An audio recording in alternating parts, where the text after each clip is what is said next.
అందరికీ నమస్కారం. Welcome to Shashi TV. నేను భాను మేకల. మొత్తానికి రెండు తెలుగు రాష్ట్రాల్లో నాన్ సెన్స్ న్యూసెన్స్ అయినటువంటి ఈ కేడి శ్రీనివాస్, అఘోరి శ్రీనివాస్ కాదు కేడి శ్రీనివాస్ వివాదం అంతా ఈరోజు కన్క్లూజన్కి వచ్చేసింది. పోలీసు వారు చట్ట ప్రకారం వాడిని రిమాండ్కి వేశారు. మరి ఈ ఎంటైర్ వివాదంలో మరి శివరుద్ర స్వామి గారు, తర్వాత అడ్వకేట్ ఆజాద్ గారు, మాధురి గారు, జోగిని టీంలో ఉన్నటువంటి చాలామంది కొంతమంది మహిళలు, తర్వాత వర్షిని తల్లిదండ్రులు, అమ్మగారు, నాన్నగారు, తర్వాత ఈ కేడి శ్రీనివాస్ చేతిలో మోసపోయినటువంటి రాధిక గారు, అంతా మొత్తానికి ఒక కొలిక్కి వచ్చేసింది. వాడికి చట్ట ప్రకారం రిమాండ్ వేశారు, 14 రోజులు రిమాండ్ వేశారు. ఏదేమైనా కూడా ఈ వివాదం ఈ రెండు తెలుగు రాష్ట్రాల్లో గత కొంతకాలంగా చాలా నాన్సెన్స్గా ఉందండి. చాలా నాన్సెన్స్గా, అంటే అఘోర ముసుగులో సనాతన ధర్మాన్ని కాపాడుతానని, గో సంరక్షణ, ఆడపిల్లల రక్షణే నా ధ్యేయం అని చెప్పి అఘోర ముసుగేసుకొచ్చినటువంటి కేడి శ్రీనివాస్ గారు వాడి యొక్క అరాచకాలు ఒక్కొక్కటిగా బయటకు వచ్చినాయి. ఈ మా శశి టీవీ ద్వారా నేను ఒక కన్ఫర్మేషన్ ఇస్తున్నానండి. మోకిలా పోలీస్ స్టేషన్లో ఏదైతే మహిళ కంప్లైంట్ ఇచ్చిందో ఆ కంప్లైంట్ ఇచ్చిన మహిళ 10 లక్షల రూపాయల యొక్క అసలు దాని యొక్క సారాంశం ఏంటంటే, ఇప్పుడు ఒక పాస్టరు ఇంటికి వెళ్ళి ప్రేయర్ ఎట్లా అయితే చేస్తే మన కానుక ఎట్లా అయితే ఇస్తామో, అలాగే ఒక ముస్లిం మతస్థులు తాయెత్తులు అంతరాలు కట్టుకుంటే డబ్బులు ఎలా ఇస్తామో, అలాగే ఈ అఘోర మాత పూజలు చేస్తాడు అని అంటే వారి వ్యాపారాల కోసం, వారి యొక్క కుటుంబ జీవన విధానం కోసం, వారి ఆరోగ్యాల కోసం పూజలు చేయించుకోవడం కోసం 10 లక్షలు ఇచ్చారండి. అంటే కొంతమంది తెలియక యోని పూజ, నగ్న పూజ అంటున్నారు, కానీ ఇది కాదండి. కేవలం వారి యొక్క వ్యాపారం బాగుండాలని, వారి యొక్క వ్యాపారాలు బాగుండాలని, వారి యొక్క ఆరోగ్యం బాగుండాలని చెప్పి మాత్రమే డబ్బులు ఇచ్చారు. అయితే అసలు కేసు ఎందుకు నమోదైందంటే 10 లక్షలు ఇచ్చింది కాకుండా ఇంకా మరొక 5 లక్షలు ఇవ్వాలని చెప్పి, నా కారులో తల్వార్ ఉంది, నా కారులో గన్ ఉంది, మిమ్మల్ని చంపేస్తా అని భార్యాభర్తలు ఇద్దరిని బెదిరిస్తే మోకిలా పోలీస్ స్టేషన్కి వెళ్ళి ఇద్దరు భార్యాభర్తలు చట్ట ప్రకారం కంప్లైంట్ ఇచ్చారండి. అది ఎప్పుడు గత నెల 25వ తేదీ, అంటే ఫిబ్రవరి 25వ తేదీన కంప్లైంట్ ఇస్తే పోలీసు వారు ఎఫ్ఐఆర్ కట్టేశారు. ఎఫ్ఐఆర్ కట్టిన తర్వాత సరే వీడు అఘోరా ముసుగులో ఉన్నాడు కదా, కొంత మత విద్వేషాలు చెలరేగే అవకాశం ఉందని చెప్పి పోలీసు వారు కూడా కాస్త ఆ విషయాన్ని పక్కన పెట్టారు. ఇక ఒక్కొక్కటిగా వీడు పోలీసు వారిని దూషించడం, ఆడపిల్లలను లోపరుచుకొని అన్యాయం చేయటం, ఇటు ఎక్కువైపోయేసరికి శివరుద్ర స్వామి గారు లైన్లోకి వచ్చారు. వాడి యొక్క అరాచకాలు మొత్తం వెలుగు తీశారు. వాస్తవానికి వాడి ప్లాన్ ఏంటంటే అండి, తణుకులో రాజేష్ నాథ్ అఘోరి అని ఉంటారు. రాజేష్ నాథ్ అఘోరి యొక్క ఆశ్రమాన్ని ఆయన నుంచి డైవర్ట్ అయిపోయి ఈ కేడి శ్రీనివాస్ గారు ఆశ్రమాన్ని కబ్జా చేయాలని చెప్పి వర్షిణిని, అమాయకురాలైనటువంటి వర్షిణిని అడ్డం పెట్టుకొని రాజేష్ నాథ్ అఘోరి గారి మీద లేనిపోయిన అభండాలు, నిందలు వేసి, ఆయన మీద లైంగిక ఆరోపణలు నిందలు వేసి రాజేష్ అఘోరీనాథ్ గారిని ఎక్కడి నుంచైనా ఆశ్రమం నుంచి తప్పించి ఈ తణుకులో ఉన్నటువంటి ఆశ్రమాన్ని కబ్జా చేయాలని ప్లాన్ అండి కేడి శ్రీనివాస్ గారు. ఇలా తెలంగాణలో ఒకళ్ళు, ఆంధ్రాలో ఒకళ్ళు, ఇట్లాగా స్టేట్కి ఒక అమ్మాయిని ఇతను వసపరుచుకుంటూ ఉన్నాడు. వాళ్ళ దగ్గర డబ్బులు దొబ్బేస్తున్నాడు, కంప్లైంట్లు అవుతున్నాయి. అంతేకాకుండా జర్నలిస్ట్గా ఉన్నటువంటి మాలాంటి వాళ్ళని కూడా చంపేస్తా, నరికేస్తా, అడ్రస్ తెలుసుకొని మరి నరికేస్తా అని చెప్పి అన్నాడు. అంతేకాకుండా భారత రాజ్యాంగ నిర్మాత అంబేద్కర్ మహానుభావుని కూడా ఇష్టం వచ్చినటువంటి అసభ్య పదజాలంతో దూషణలు చేశారు. తెలంగాణ, ఆంధ్రాలో కూడా ఇప్పటికీ అంబేద్కరిస్టులు, సామాజిక కార్యకర్తలు పెద్ద ఎత్తున వాడి మీద స్థానిక పోలీస్ స్టేషన్లో కంప్లైంట్లు కూడా ఇస్తున్నారు. సరే, ఏదేమైనా కూడా మనందరం అనుకున్నట్టుగా ఏదైతే మీడియా వారు అనుకున్నారో మీడియా వారు సపోర్ట్ చేశారు. ఆజాద్ గారు, అదేవిధంగా శివరుద్ర స్వామి గారు, ఇట్లా సామాజిక కార్యకర్తలు అందరూ, అమ్మాయి కూడా చాలా ధైర్యంగా ముందుకొచ్చి, ఎందుకంటే ఈరోజు ప్రతి ఆడపిల్ల బయటికి రావాలంటే చాలా పరువు మర్యాదలతో ఉంటారు. అయినా కూడా బాధింపబడిన మహిళగా అమ్మాయి బయటకు వచ్చి ధైర్యంగా బయటకు వచ్చి వాడి యొక్క అరాచకాలు చెప్పింది. అమ్మ, నువ్వేం సిగ్గుపడాల్సిన అవసరం లేదు, భయపడాల్సింది ఏం లేదు, నీకు అన్యాయం జరిగింది, నీలాంటి వారు ముందుకు వస్తేనే ఇంకా రాబోయే రోజుల్లో ఇట్లాంటి అరాచకాల శక్తులు ఎవరైనా ఉన్నా కూడా ధైర్యంగా ముందుకు వస్తారు. నిన్ను చూసాను ఒక ఇన్స్పిరేషన్ గా చాలా మంది మహిళలు వస్తారు, నువ్వు సిగ్గుపడాల్సిన పని లేదు, సిగ్గుపడాల్సిన పని లేదు. ఏం చెప్తావమ్మా? రావాలని కోరుకుంటున్నానన్న, ముందుకు రావాలి. చాలా మంది బాధితులు కూడా ఉన్నారు, వాళ్ళు కూడా నన్ను కాంటాక్ట్ అవుతున్నారు కూడా. నేను కూడా వాళ్ళని కూడా ముందుకు తీసుకొస్తాను. ఇప్పుడు నువ్వు తెలిసి వాడిని ఎట్లా లవ్ చేసావు, ఎట్లా పెడతాలి, జనాలు సూటిపోటి మాటలన్నా పట్టించుకోవద్దమ్మా. నువ్వు పట్టించుకోవాల్సిన అవసరం లేదు. నువ్వు ఇంకా ధైర్యంగా వచ్చావు. నువ్వు ధైర్యంగా రాకపోతే వర్షిని ఒక్క అమ్మాయి ఉండేది. నువ్వు వచ్చావు కాబట్టి ఇక్కడ ఇద్దరు అయ్యారు, ఇంకా బయటికి రాని వాళ్ళు ఎంతమందో. కాబట్టి నువ్వు ఒక ఇన్స్పిరేషన్గా ఉండాలనేది నేను చెప్తున్నాను తప్ప నువ్వు ఎక్కడా భయపడాల్సిన పని లేదు, అధైర్యపడాల్సిన పని లేదు. స్వామి గారు మీరు చెప్పండి. ధర్మం గెలిచిందని చెప్పాలి. చాలా కృతజ్ఞతలు ఏంటంటే ప్రతి ఛానల్ వాళ్ళకి మరియు పోలీస్ అధికారులకి, ఈరోజు న్యాయ నిర్ణయాన్ని తీసుకోవడానికి ముందుకు వచ్చిన ఆజాద్ గారికి ప్రత్యేకమైన కృతజ్ఞతలు. మరియు పరోక్షంగా ఉన్న సాధు సంతులందరూ బాలకృష్ణ గారే కానీ, రాజేష్ నాథ్ అఘోరా గారే కానీ, మరియు నా ముందు ప్రత్యక్షంగా పోరాడుతున్న మాధురి గారికి నేను నిజంగా హృదయపూర్వకంగా కృతజ్ఞతలమ్మా. మీలాంటి వాళ్ళు ముందుకు రావాలి. నీ ధైర్య సాహసాలకి, నువ్వు చేస్తున్న ఈ ప్రయత్నానికి మీ కమ్యూనిటీలో, మీ యూనిటీలో చాలా మంది బయటకు వచ్చారు. అలా చాలా మంది రావాలి. ఎల్లూరి శ్రీనివాస్ యొక్క అరాచకాలకి సనాతన ధర్మం పేరిట ఆడపిల్లలనే కానీ, మన యొక్క ఈ ఋషి పరంపరని తక్కువ అంచనా చేస్తున్న ప్రతి ఒక్కరికి మనందరం ఈ విధంగా సమాధానం చెప్పాలి. ఈ రోజు వర్షిణి వల్ల తల్లిదండ్రులు వచ్చి న్యాయం కావాలి అని చెప్పేసి ఇక్కడ దాకా రావడం అని అంటే నిజంగా ఆ పరమశివుడి యొక్క ఆ కృప మనందరిపైన ఉన్నదని చెప్పి కూడా నేను నమ్ముతాను. ప్రత్యక్షంగాను మీడియా సోదరులందరూ చాలా చాలా ముందుకొచ్చి ధైర్యం చేశారు. ప్రతి సోషలైజేషన్ మీడియాలో ఉన్న ప్రతి ఒక్కరికి కృతజ్ఞతలు. మరియు ఈ రోజు మీరందరూ ఒక న్యాయానికి ఎల్లూరు శ్రీనివాసు 14 రోజులు రిమైండ్కి వెళ్ళిన తర్వాత తదుపరి నిర్ణయాలు కూడా ఖచ్చితంగా మీకు అందరికి అప్పచెప్తాము.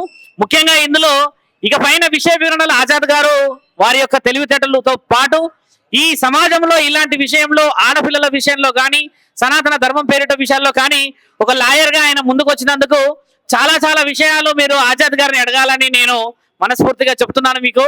ఎందుకంటే ఒక సాధువు అయిన నేను చట్టానికి సంబంధించిన విషయ వివరాల్లో అంత అవగాహన నాకు లేకపోవచ్చు, కానీ అఘోరాల పేరిట, నాగసాధుల పేరిట, సనాతన ధర్మం పేరిట ఎవరైనా ముందుకు వస్తే, అలాంటి విషయాలలో ఆడపిల్లలని ఎవరైనా అడ్డు పెట్టుకొని వస్తే ఖచ్చితంగా నేను ముందుకు వస్తానని చెప్పి మీ అందరికీ తెలిసినదే. గతంలో చాలా విషయాలు ముందుకు తీసుకొచ్చాను. ఇక పైన కూడా మీ అందరికీ మాటిస్తున్నాము, అలాంటి విషయాల్లో ఎవరైనా ముందుకు వస్తే మీరందరూ ఉపేక్షించకూడదు. ఖచ్చితంగా న్యాయ నిర్ణయాలన్నీ మనందరం ఖచ్చితంగా మనం తెలుసుకొని ముందుకు వెళ్ళాలని చెప్పి ఆజాద్ గారి యొక్క తదుపరి నిర్ణయాలు చాలా వివరంగా చెప్పాలి. మాధురి అమ్మ చేసిన ముఖ్యమైన విషయాలకు కూడా పరమేశ్వరుడి ఆశీర్వాద బలం ఉండాలి. ముఖ్యంగా శశి టీవీ భాను కృతజ్ఞతలు చెప్పాల్సిన అవసరం ఏంటంటే, అందరికంటే ముఖ్యంగా ప్రత్యేకమైన వీడియో ఎందుకు ఇస్తాను అన్నానంటే, ఆయన విజయవాడలో ఆంధ్రప్రదేశ్ మొత్తంలో ఎక్కువ శాతంగా ఈ విషయాలు అందజేస్తున్న ఏకైక రిపోర్టర్ శశి టీవీకి సంబంధించిందే. కానీ నేను మాట్లాడాను, అక్కడ రాజేష్ నాథ్ గారు మాట్లాడుతూ ఉన్నారు, ఈయన గారు మోకిలకు సంబంధించిందే. కానీ తెలంగాణ ప్రభుత్వం జై భీమ్ సంబంధించిన అన్ని విషయాలు సేకరిస్తున్నారు. కాబట్టి అలాంటి రిపోర్టర్స్ కి ప్రత్యేకమైన అభినందనలు తెలపాలి. అలాంటి వాళ్ళందరినీ మీరందరూ గుర్తించాలి. ముఖ్యంగా తెలంగాణ పోలీస్ అధికారులకి ప్రత్యేకమైన కృతజ్ఞతలు మరియు అభినందనలు కూడా. ఎందుకంటే ధైర్య సాహసాలతో 5 రోజులు 6 రోజులు దూర ప్రయాణం చేసి ఎల్లూరు శ్రీనివాస్ని ఇక్కడ దాకా తీసుకురావడం నిజంగా మనందరికీ ఈ రోజు గౌరవమైన నిజం.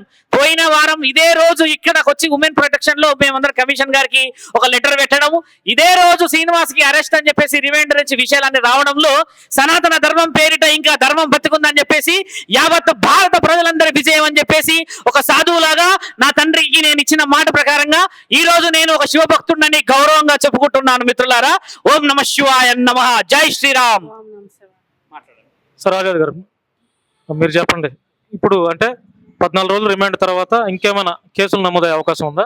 ఎందుకంటే భాను ఖచ్చితంగా ఉన్నాయి. ఎందుకంటే ఇప్పుడున్న పరిస్థితుల్లో ఇప్పుడు ఆనరబుల్ కమిషనర్ వారు ఇచ్చే దాని ప్రకారం కూడా భవిష్యత్తులో మేము ముందుకెళ్లే అవకాశం ఉంటుంది. నెక్స్ట్ డీజీపీ గారు, నెక్స్ట్ ఇప్పుడు ఏదైతే ప్లేస్ ఆఫ్ అఫెన్స్ అనేది ముఖ్యం భాను.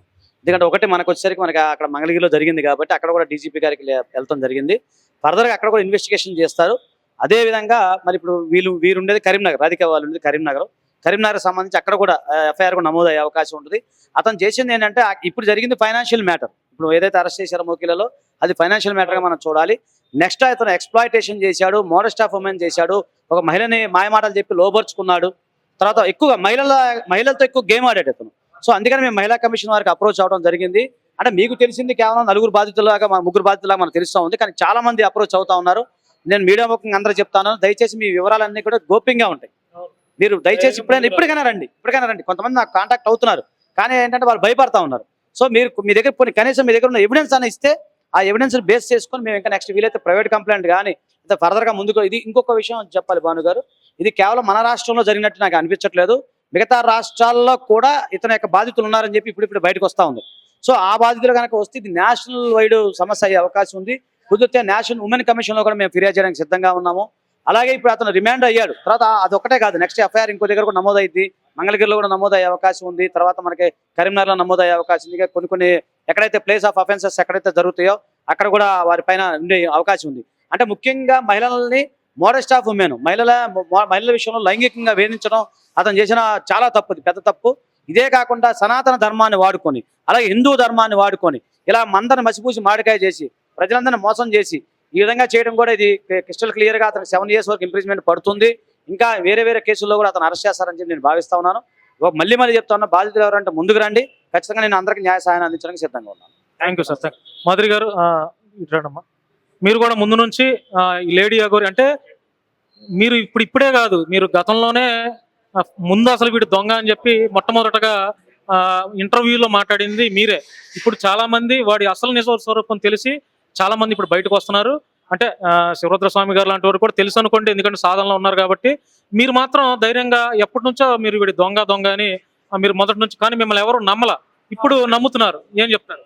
సో చాలా సంతోషంగా ఉంది. నేనైతే గిన దేశ యావత్ ప్రపంచం అంతా అఘోరికి వత్తాసగా ఉన్నారు. నేను శివరుద్ర గారు అలాగే సంధ్య బాలకృష్ణ గారు మేము నలుగురు మాట గట్టిగా కంకణం కట్టుకొని ఉన్నాం. వీడి ఫేకు అని మధ్యలో ఎన్నెన్నో చెప్పుకుంటూ చేసుకుంటూ వస్తున్నాం. కానీ మా మాటలు ఎవరు నమ్మలే, కొట్టి పడేశారు. చాలా మంది రాంజన కమ్యూనిటీ వాళ్ళు కూడా మమ్మల్ని అవమానించడం జరిగింది. ఎందుకు మాట్లాడుతారు, నీకు ఏం తెలుసు, కింద కామెంట్స్ లో కూడా వేలల్లో కామెంట్స్ లో కూడా నన్ను చాలా బూతులు తిట్టడం జరిగింది. నేను ఎన్నో రోజులు ఏడ్చిన రోజులు ఉన్నాయి, అన్నం తినుకోకుండా ఎంతో బాధపడిన రోజులు ఉన్నాయి. శివరుద్ర గారితో చెప్పుకొని బాధపడితే ఏం కాదమ్మా, ఎప్పటికైనా న్యాయం గెలుస్తుంది, ఓపిక పట్టన్నా. సో ఇప్పుడు దాకా ఓపిక పట్టాను. దేశవ్యాప్తంగా ఈరోజు చాలా సంతోషం ఉంది. మీరు అరెస్ట్ అయ్యారు, నిజంగా మీడియా మిత్రులకి థ్యాంక్స్. అలాగే మీకు కూడా థ్యాంక్స్. మీరు కూడా గట్టిగా మీరు ముందు వచ్చినందుకే గట్టిగా చాలా మంది వచ్చారు. అలాగే శివరుద్ర గారికి, అలా బాలకృష్ణ గారి సందర్కి చాలా ప్రజలు పోలీసు వాళ్ళకి థ్యాంక్ యూ సో మచ్. నిజంగా శ్రీనివాస్, నువ్వు గిన న్యాయంగా పోయింటే ఈ రోజు ఇంత జరిగేది కాదు. ఒక తల్లి తండ్రులు బాధ వాళ్ళు పడుతున్నారు. ఒక అమ్మాయిని తీసుకెళ్లి ఏం సాధిద్దామని ఒక అమ్మాయిని చూస్తే మోసాలు చేస్తాం. సనాతన ధర్మం పేరు అడ్డం పెట్టుకొని ఎన్నెన్ని మాయ మాటలు చెప్పారు. కొత్త వాళ్ళు నేను ఫస్ట్ నుంచి నేను మాట్లాడుతూనే ఉన్నా. ఫస్ట్ నుంచి ఇప్పటి వరకు నీ వీడియోలు కొంచెం వెరైటీగా ఉన్నాయి. ఒక్కొక్క ఇంటర్వ్యూలో మాట్లాడిన ఇంటర్వ్యూలో మళ్ళీ వేరే ఇంటర్వ్యూలో ఆ కాన్సెప్ట్ వేరేలాగా ఉంటాయి. కానీ నేను ముందు నుంచి మాట్లాడిన ఇంటర్వ్యూలు ఇప్పుడు కూడా అదే కాన్సెప్ట్ ఉంటుంది. నిజంగా నేను ఆ రోజు బాధపడ్డాను. ఏదో ఒక రోజు శివుడు మా వైపు ఉన్నాడా అని. ఈ రోజు నిజంగా శివుడు మా వైపు ఉన్నాడు కాబట్టి నిజంగా మేము ఈ పోరాటంలో ఇంతవరకు ముందుకు వచ్చాము. మీడియా సపోర్ట్ వల్లే అని నేను నమ్ముతున్నాను. థ్యాంక్ యూ మాధురి గారు. ఈ సందర్భంగా శివరుద్ర స్వామి గారు కూడా ఉన్నారు కాబట్టి నేను ఒకటే చెప్తా, వీళ్ళతో కూడా మాట్లాడిస్తా. ఎవరెవరైతే ఇప్పుడు ఈ ఇష్యూ మీద ఫైట్ చేశారో, ట్రాన్స్జెండర్స్ అవ్వచ్చు, జోగినీలో ఉన్నటువంటి వాళ్ళు అవ్వచ్చు, సంధ్య వాళ్ళ టీం అందరిని కలిపి మా శశి టీవీ వేదికగా మీ అందరికి ఎంతమంది అయితే ఉంటారో అంతమందికి పసుపు కుంకుమ ఇచ్చి సన్మానం చేసి షాల్తో శివరుద్ర గారి చేతుల మీదుగా మీ అందరికి సన్మానం చేయాలని అనుకుంటున్నాను. ఏమంటారు మీరు? ఓకేనా? ఇది త్వరలోనే చేద్దాము సార్, మీరేమంటారు? చేయొచ్చు అట్లా ధర్మ ప్రయత్నంలో ఇలాంటి వ్యక్తులకి మనము ఒక గౌరవం ఇస్తే వాళ్ళు మనస్ఫూర్తిగా వందల మందిని తయారు చేయగలరు. ఒక సాధు సత్పురుషులమైన మేము కూడా నిన్న రాత్రి ఈ నిర్ణయము చాలా మందితో మాట్లాడాము. కాబట్టి గౌరవప్రదమైన దాన్ని దక్కించుకున్నందుకు 13-14 నెలల కృషి ఫలితం అది అంత సులభంగా వచ్చేది కాదు. కాబట్టి మాధురి అమ్మ లాంటి వాళ్ళ అధికారులు కానీ ఈ అమ్మకే కానీ గౌరవప్రదమైన నిర్ణయాలు ఇవ్వాలి. దీనివల్ల ప్రభుత్వ అధికారులు కూడా ఇలాంటి వారికి ప్రత్యేకమైన హోదా కూడా కల్పించడం వల్ల ఏమవుతుందంటే న్యాయ పోరాటానికి విలువ ఉందని చెప్పేసి చాలా మంది కుటుంబంలో ఉన్న వాళ్ళు బయటకు వస్తారని చెప్తున్నాం మిత్రులారా. థ్యాంక్ యూ శివరుద్ర స్వామి గారు. తప్పకుండా మీరే రావాలి మా శశి టీవీ స్టూడియోకి వస్తే. అబ్బా మీరేం బాధపడకండి, రాండి. మీ వెనకాల మేమున్నాం, జనాలు ఉన్నారు, మీడియా సపోర్ట్ ఉన్నారు. మీ బిడ్డ మీ ఇంటికి చేర్చే బాధ్యత మాది, మన అందరిది ప్రయత్నం మేము చేస్తాం. మీరు ధైర్యంగా ఉండండి. ఏ హెల్ప్ కావాలని నా సపోర్ట్ వంతుగా ఉంటుంది. నేను కూడా మీ కన్న కూతురు లాగా నన్ను అనుకోండి, సరేనా? దయచేసి బాధపడకండి, సరేనా? శ్రీనివాస్గా ఇప్పుడైనా నువ్వు మారాలి. మారకపోతే ఇంకా వేరేలాగా ఉంటుంది కథ. ఇంకా నీకు ముందు ఉంది శిక్ష, నీకు ఉంది. కానీ ఒక ఆడపిల్లల జీవితాన్ని నాశనం చేసేది కాదు. మీకేం న్యాయం కావాలో ఒకసారి చెప్పండి. అంటే వర్షిణిని మీకు అప్పచెప్పాలా, లేదంటే పోలీస్ వారి సమక్షంలో ఉండి కొద్ది రోజులు ట్రీట్మెంట్ అందించిన తర్వాత మీకు అప్పచెప్పాలనుకుంటున్నావు? ఏం చెప్పాలనుకుంటున్నావు? అందరికి నమస్కారం అండి. ఇంత కృషి చేసి ఇంత పోరాటం చేసిన శివరుద్ర స్వామి గారికి, గారి పేరేమో మాధురి గారికి, ఇంకా వెనకాల జోగినీళ్ళు వాళ్ళు ఉన్నారంట.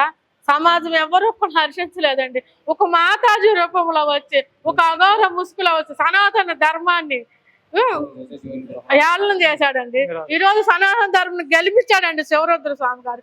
నాలాంటి కూతురు పోయిన గర్భశోకాన్ని ఆయన, నా కూతురు, నా బిడ్డ, నా దగ్గరికి, నాకు కూతురి నాకు చేశాడండి. మీకు చాలా వందనాలండి. మేము ఎంత షాక్ పడ్డాం. ఏడవకండి, సంతోషపడాలనే విషయం నాలాంటి ఆడపిల్లలు రాధిక గారు స్టేట్ కి ఒకళ్ళు ఉన్నారంటండి. ఇలాంటి దొంగ అఘోరగాన్ని శిక్షించాలండి. పోలీస్ డిపార్ట్మెంట్ వారికి ఎంత కష్టపడి తీసుకొచ్చిన వాళ్ళకి చాలా వందనాలండి. శశిటిపి భాను గారికి, #1 స్టూడియో, అలాగే ఆజాద్ గారికి, ఇంకా చాలా మంది కష్టపడి మా పిల్లని మాకు సేఫ్ గా తీసుకొచ్చినందుకు పోలీస్ ఆంధ్రప్రదేశ్ సీఎం చంద్రబాబు నాయుడు గారికి, తెలంగాణ సీఎం రేవంత్ రెడ్డి గారికి అందరికీ మా హృదయపూర్వక ధన్యవాదాలండి. మా పాపను సేఫ్ గా తీసుకొచ్చి మహిళా కమిషనర్ గారికి, ధర్మ పోరాటం చేసిన శివరుద్ర స్వామి గారికి, నా కూతుర్ని లేకపోతే భరించేసేదానండి. ఏదో చేసేసి మేము ఏడ్చుకున్నామండి. ఇలాంటి పుణ్య గురువులు ఉన్నంత వరకు మేము సేఫ్ గా ఉంటాం మేము అనుకుంటున్నామండి. అందుకే నా హృదయపూర్వక ధన్యవాదాలండి. రైట్. ఇదండి మొత్తానికి కేడి శ్రీనివాస్ గారి చాప్టర్ అయితే క్లోజ్ అయిపోయింది. మరొకసారి శశి టీవీ నుంచి శివరుద్ర స్వామి గారికి, ఆజాద్ గారికి, తర్వాత మాధురి గారికి, మన ట్రాన్స్జెండర్స్ ఉన్నటువంటి ఎవరైతే పోరాడారో వాళ్ళందరికీ, అదేవిధంగా మీడియా మిత్రులకి, మరి ముఖ్యంగా ప్రత్యేకంగా తెలంగాణ రాష్ట్ర పోలీస్ డిపార్ట్మెంట్ వారికి, తెలంగాణ ప్రభుత్వానికి మా తరఫు నుంచి ప్రత్యేకమైన ధన్యవాదాలు తెలియజేస్తున్నాను. ఎందుకంటే వారం రోజులు రుద్రస్వామి గారు మీకు తెలుసు, మీరు కూడా అప్డేట్ లో ఉన్నారు, తెలుసుకున్నారు. వారం రోజులు తెలంగాణ పోలీసులు ఒక బట్టలతోనే తిరుగుతున్నారండి. 3 టీములుగా తిరిగారు, 3 స్టేట్లలో తిరిగారు దాదాపుగా ఆ కేడి శ్రీనివాస్ గారిని పట్టి రావడానికి. పోలీస్ డిపార్ట్మెంట్ వారు చాలా కృషి చేశారు. అంటే ఇంకా మరొక అమ్మాయి బలవ్వకుండా ముందుగానే రియాక్ట్ అయ్యారు, తొందరగా పట్టుకొచ్చారు. పోలీస్ డిపార్ట్మెంట్ వారికి కూడా ధన్యవాదాలు.